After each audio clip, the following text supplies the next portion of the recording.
learners, welcome to week 4 of History, Culture, and Society. I'm looking forward to this week with you. Our focus for this week is going to be on different types of texts, TEXTS. So we'll be learning about how to use current events in the classroom and then doing an assignment where we compare a social studies textbook to a different type of text, and then reading from the book about different types of texts you can use and having a discussion with our group. For teaching current events, I have 2 assignments for you. The first is an Edpuzzle video of a school that is doing using current events to teach students. And then the second is some resources. So let's take a look at Blackboard. Let's take a look at, all right, here we are in Brightspace, week 4. And this is the first assignment. So again, it's a video of a school that's using project-based learning and current events to engage students and families. You're going to watch the video, and embedded in the video are 3 different open-ended questions. Instead of multiple choice this time, they're open-ended, so you'll type your response.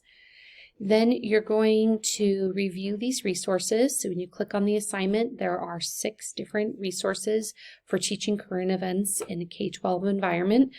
Some are different age ranges. You're going to review them and then talk about 2 of them on the Padlet. Make sure that your answers are specific so that I know that you did review the materials, and please don't forget to include your name. If you created a Padlet account last week, you can just log in and then your name will automatically be included. The next assignment is called Twin Texts, and this is an assignment that all students that take Education 385 have to complete.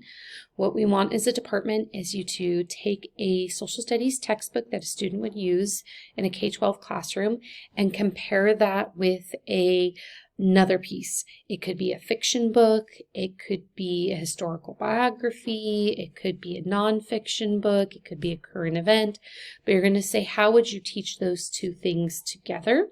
So let's take a look at the directions for the twin text assignment. Here's sort of the big picture task, and then these are all the things you need to include. There are a couple different ways that you can do that. This is the first example. Let me zoom in. So the first example doesn't really zoom in well.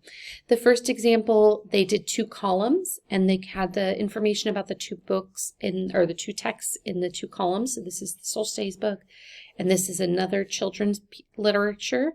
They have the grade level, a synopsis of each, and then a description of how they would teach them. And then they put the standards, the ELA standards at the bottom.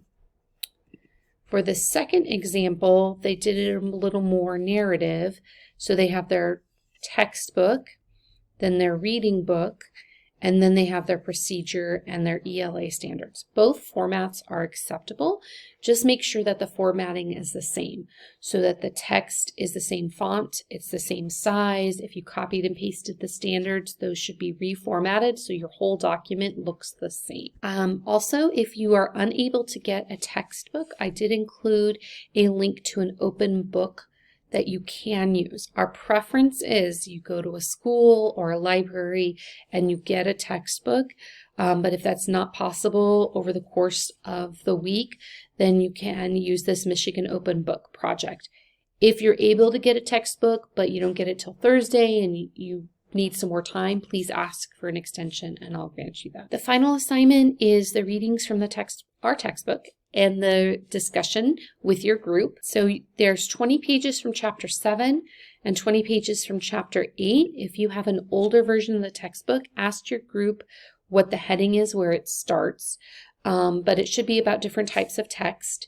And then these are the questions that you're going to discuss with your group. Make sure that you are having a conversation. It's not enough to just post and then let everyone else talk. You do need to respond and discuss with your group and on Slack. Okay.